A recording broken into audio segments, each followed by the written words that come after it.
When I was a kid, Mom would tell me that she would make homemade ice cream if I would turn the crank. And I would turn that crank for about 30 to 35 minutes, and we would have homemade ice cream. But the homemade ice cream that Mom made, the vanilla homemade ice cream, tasted so good, I could eat bowl after bowl until I was just stuffed. Well, the recipe that I use here is one of those recipes that, frankly, I could eat this stuff all day long. It would not be healthy, but that's the kind of ice cream it is. I just love this stuff. And the Ninja Creami, all I have to do is stick the mix into this pint container and freeze it.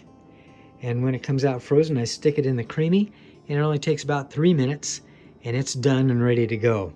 So I keep about 8 of these pint cups in the freezer. Some I make chocolate, some I make vanilla.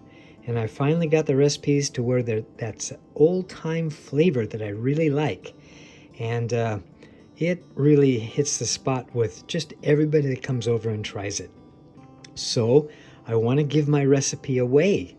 I want to, my son was asking me, he's asked me several times for the recipe, so I finally printed it up and sent it to him today. But this stuff is so good, especially if you add chocolate to it, like I just showed you. It's really good stuff.